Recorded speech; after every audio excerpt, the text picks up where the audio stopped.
Beneath a sagging "Everything Must Go" banner in the back corner of Gideon's Antiques sat a full-length Victorian mirror no one would buy. The frame was walnut, carved with cherubs that had chipped noses and wings, and the glass had a silver bloom around the edges, the way old mirrors do when they've spent decades inhaling humidity and secrets. Claire Freeman spotted it, only because the wobbly fluorescent light above it kept flickering like a cheap horror effect. She needed furniture for her first apartment, preferably cheap and big enough to make the shoebox studio feel less claustrophobic, so she tapped the glass. It stayed dark, refusing to reflect. "Probably broken," she muttered, already picturing the discount she'd demand. Gideon, the owner, overheard. "Darling, that mirror chooses its moments. It's temperamental." "I'm on a temp salary," Claire said. "That's why we'll get along." 30 minutes, and one absurdly low offer later, the mirror rode shotgun in her hatchback, seat-belted in like a silent Victorian aunt. The first sign something was off happened that night, after she leaned it against the wall opposite her bed.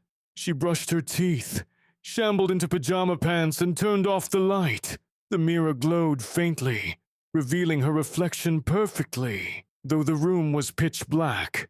"Hey," the reflection said, lips not quite synced to Claire's exhaustion. Claire froze, toothbrush still foamy in her mouth. Hi," the mirror sniffed, which is impressive for an inanimate object. "Wow, those pajamas look like something a raccoon coughed up. Did you buy them pre-stained, or is that tonight's marinara?" Claire glanced down. "It's toothpaste. Toothpaste. That glob is the most exciting thing that's happened to those pants in their entire tragic existence.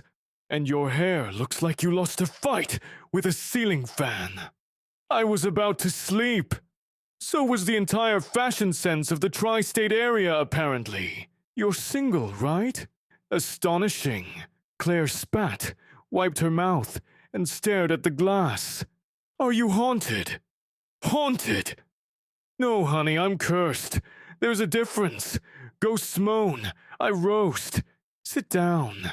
We need to talk about your life choices." The reflection folded its arms. Not Claire's arms, just its own, crisp and condescending.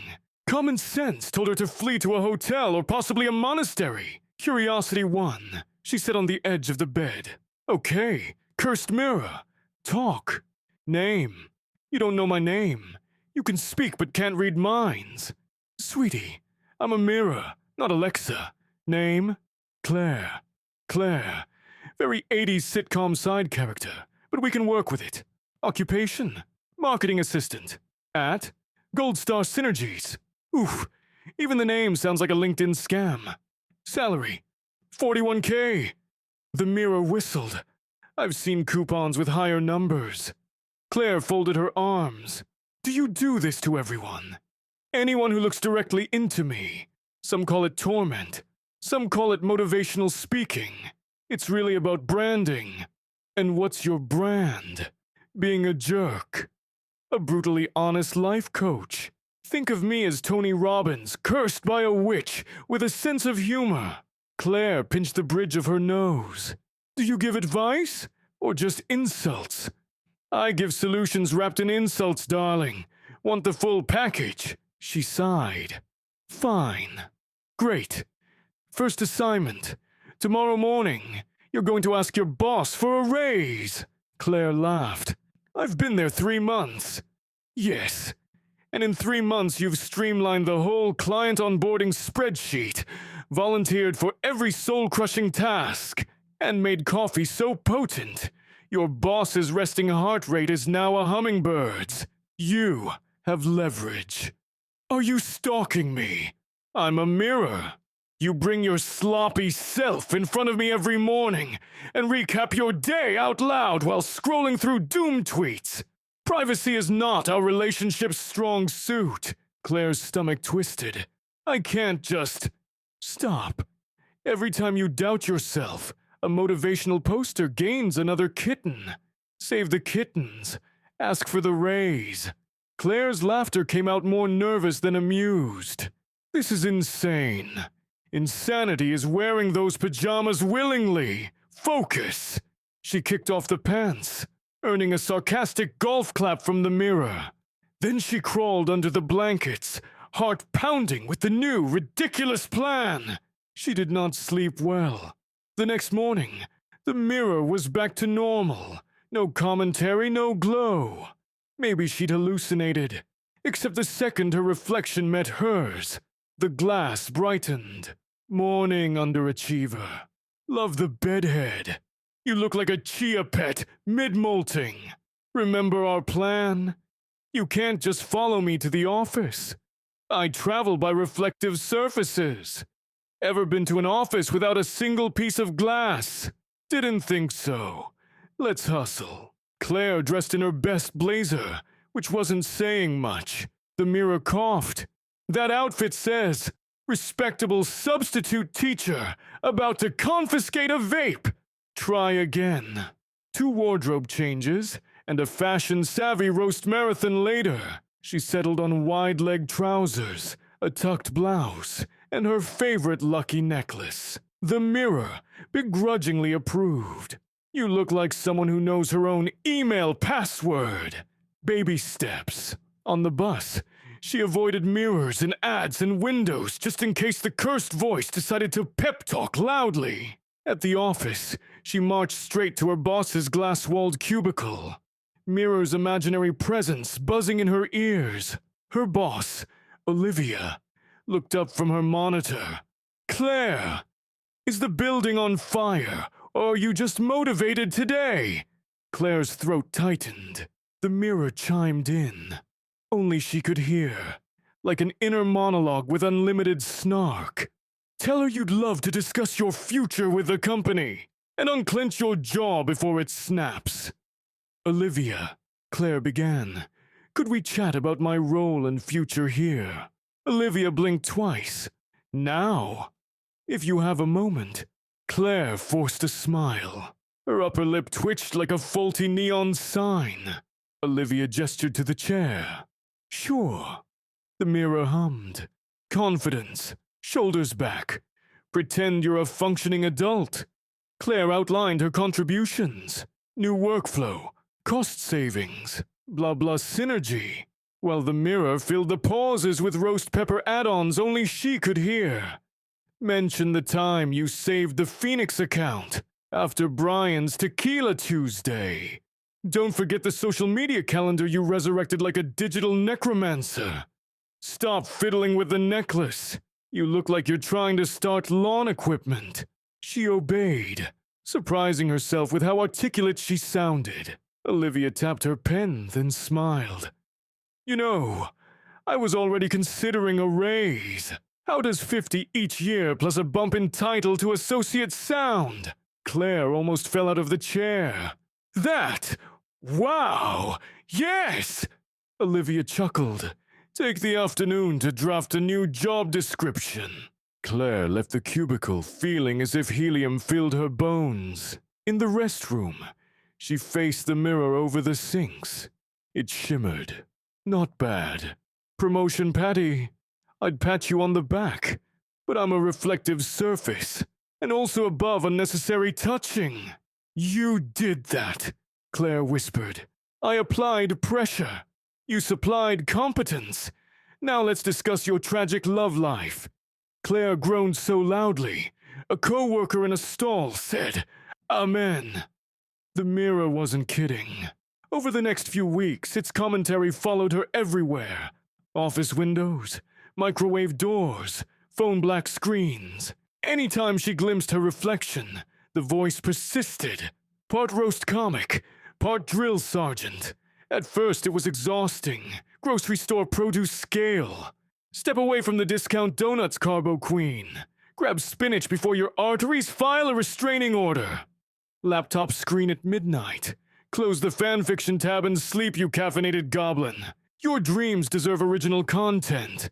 Front-facing camera? Tilt the phone higher. No one wants a nostril tour. But then, gradually, Claire noticed improvements. She stopped doom-scrolling after 10 p.m. She nailed presentations without self-deprecating jokes. She's even used the gym in her building, though the treadmill TV reflection nearly roasted her into cardiac arrest. One Friday, the Mirror announced a new mission. "It's date night! Disaster girl!" Claire snorted. "I literally have no date. You have apps. Swipe smarter. I'm tired of bad first dates with men who say their greatest ambition is owning a smokehouse." The Mirror gave her a look only a reflective surface could manage. A pity glare through physics. New strategy. Radical honesty. Filter out the fragile egos. "So you'll just pop out of my compact mirror mid-dinner and insult them? If it gets you dessert and emotional stability, I'm game." Claire reluctantly set up a coffee date with a guy named Grant, whose profile picture included a dog wearing aviator goggles. Promising. She arrived early. The cafe's window reflected her pacing. The Mirror's voice emerged. "Relax. Shoulders down. If he ghosts, you'll survive. Remember that time you ate an entire lasagna alone? You're unstoppable." Grant turned out to be funny, with a laugh that sounded like a saxophone making fun of itself. Conversation flowed. Then he asked, "What's something weird about you?" Claire hesitated. The Mirror whispered from a spoon, "Tell him about me." She snorted latte foam. I own a cursed mirror that roasts me into self-improvement." Grant's eyes lit up. "That's amazing. My grandmother swears our piano is haunted by a jazz pianist who only knows chopsticks. Cursed objects unite." They scheduled a second date before she'd finished her croissant. The Mirror, proud, stayed silent until she walked past a store window later. Not bad. He's got potential. And nice hair, which is rare in men under 40, and not named Fabio. Weeks passed. Claire's raises kept coming. Her apartment lost its clutter. Her life took a shape that looked suspiciously like stability. The Mirror never let her get comfortable, though. Every victory was followed by, "Great job. Don't get complacent, or I'll start critiquing your posture at funerals." One Saturday, Grant met the Mirror in person. Claire had tried to warn him, but words can't capture the experience of being roasted by walnut-framed glass. She brought him into the bedroom where the original mirror still leaned. Grant adjusted his glasses. "So, this is the legendary coach." The reflection materialized, crisp as a 4K insult. "Oh, we have company. Did Claire kidnap you, or are you here willingly, Clark Kent Light?" Grant grinned. "Willingly. I'm hoping you'll help me finish my graphic novel." The Mirror tilted its viewpoint, as if arching an eyebrow. "A man who asks for criticism. Be still. My lack of heart. Show me the pages." Grant pulled out a tablet. For the next hour, Mirror and artist bickered about plot, panel pacing, and the inconsistent shading of a villain's cape. Claire watched, half amused, half jealous, until the Mirror snapped, "Claire, fetch snacks. Grant's art is hungry for carbohydrates." From then on, the Mirror coached them both. Claire learned to invest, negotiate, and stop apologizing when someone else bumped into her. Grant redrew half his book. They fell into an easy rhythm. Weekdays at their jobs, evenings shoulder-to-mirror frame strategy sessions. Yet one question nagged Claire. What did the Mirror get out of this? Cursed objects usually collect souls or scream for vengeance, not dish out sassy TED Talks. She decided to ask. Late one night, she approached the Mirror alone. "Why do you help?" "Help! Don't flatter yourself. I'm staving off eternity's boredom. For centuries I hung in gloomy manors where people only used me to adjust powdered wigs. My roast game kept me sane. Eventually a witch cursed me to reveal truths, to any gazer. That witch clearly underestimated contemporary self-loathing. Humans crave feedback like pigeons crave carbs. Watching you glow up beats. Watching spiders knit webs in corners. Claire touched the frame. The wood felt warm, pulsing faintly, like the thinnest barrier between worlds. Is there a way to lift the curse? Why on earth would I want that? Freedom is overrated. The minute I'm uncursed, I'm a boring antique worth less than a flat-pack vanity. This way, at least I'm irreplaceable. Claire smiled. You're more than irreplaceable. You're family. Spare me the hallmark moment. If you cry on my glass, I'll show you every bad haircut you've ever had in HD. She laughed. Noted. Months rolled into a year. Grant's graphic novel got picked up by a publisher. Claire became director of client engagement. They adopted the dog with aviator goggles. Life looked suspiciously perfect, which is when catastrophe knocked. A pipe burst in Claire's building, flooding the apartment. She arrived home to a foot of water and floating furniture debris. Worst of all, the original walnut mirror lay face down in the water, frame cracked. Panic swelled so quickly, her vision fuzzed. She hauled the mirror upright. The crack split the glass like lightning across the sky. Mirror, she whispered. Nothing. Just her distorted reflection swimming inside the fracture. Grant arrived minutes later, slipping through the doorway, dog under his arm. He saw Claire sobbing and hugged her, nearly dropping the terrified mutt. She tried all reflective surfaces. A saucepan, her phone, a puddle outside. Silence. The curse, it seemed, had shattered with the glass. Insurance covered the flood, but nothing could repair the vacancy the absence left. Without daily roasts, Claire drifted. She doubted choices, procrastinated, cracked self-deprecating jokes in meetings. Grant missed the mirror too. His sketches lost swagger. They felt like kids whose strict but loving parent had suddenly disappeared. 3 weeks later, Claire visited Gideon's Antiques, hoping, without logic, that answers lurked under cobwebs. Gideon, polishing a pewter teapot, looked up. Ah, the mirror girl. You survived. What do you know about that mirror? He sighed. It chooses owners like cats choose sunny spots. When the owner no longer needs it, it breaks. Did it break? Flood, she said hoarsely. Then congratulations. You graduated. Claire shook her head. But I still need it. Gideon smiled gently. Do you? Or do you need to believe you only succeed with snarky supervision? Her eyes stung. It reminded me I'm capable. Then remember, he said, tapping her forehead. The lessons are in here now. Roast's optional. She left the shop empty-handed, but oddly lighter. Still, habits die hard. That night she stood in front of a cheap, full-length mirror she'd bought at a hardware store, heart heavy with nostalgia. Okay, she murmured to her lone reflection. Roast me. Silence, except for the hum of the fridge. She felt ridiculous and sad. But then she imagined what the old mirror would say. Oh, we're back to bargain decor, are we? This frame looks like plastic trying to cosplay as wood. And your posture, my dear, you resemble a question mark with existential dread. The lines popped into her head so vividly she laughed. It hit her. The mirror's voice hadn't vanished. It had been internalized. A snarky, supportive conscience she could summon at will. Over the next few days, she consulted her mental mirror whenever self-doubt crept in.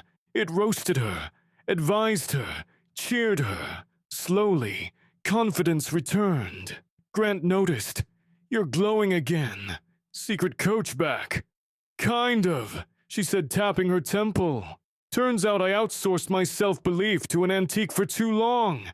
Now it's in-house. He nodded. My editor says my new pages have attitude again. I channel the mirror whenever I draw villains. Works wonders. As summer bloomed, they visited a craft fair. Among the booths, a glassblower sold small, handheld mirrors shaped like suns, moons, and stars. Claire picked up a tiny star-shaped one. In its surface, she saw herself, Grant and the dog, all grinning like a movie poster for a life she'd once thought unreachable. She whispered to the star mirror, "Any comments?" Only the fair's distant music answered. She smiled. Didn't think so. But somewhere in her mind, a familiar voice added, "Nice earrings. Finally learned accessories are a thing, did we?" She chuckled and slipped the mirror into her bag. Not cursed, just a reminder. People at work noticed the shift. A new intern, Mia, was first to say it aloud. "Claire, you always seem so sure. What's your secret?" Claire nearly answered, "A cursed mirror with the improv talents of a late-night host." Instead, she offered, "Radical honesty sprinkled with humor. Works every time." Mia scrunched her nose. Like, "Be honest with myself. And others tactfully. Especially when applying sunscreen. Your nose is fried." Mia laughed. "Thanks, coach." Funny. Hearing someone call her coach made Claire's chest warm, as though she'd inherited the mirror's mantle. Maybe the curse hadn't ended. It had passed on. That evening, she and Grant toasted with cheap champagne in plastic cups, while the dog sensibly ignored the fizz. They talked about buying a house with enough walls for all their art and enough mirrors to satisfy tradition. "Do you ever miss it?" Grant asked softly. "Every day." She twirled her cup. "But I think the point was never the mirror. It was the clarity it forced. And the insults were just spice." Grant raised his cup. "To spice." They clinked. Claire added silently, "And to every brutally honest voice that teaches us to laugh at our flaws, fix what we can, and fabulous strut past the rest." Across town, in a dumpster outside a condemned building, fragments of walnut-framed glass caught the moonlight. For a moment, a faint glow rippled across a shard. A moth fluttered near the surface, stunned by its own reflection. A tiny voice unable to reach human ears muttered, "Nice wingspan. Now flap away, you dusty butterface." Then the shard dimmed, waiting for someone new and underconfident to stumble by. Someone who needed a mirror that insulted you straight into believing in yourself.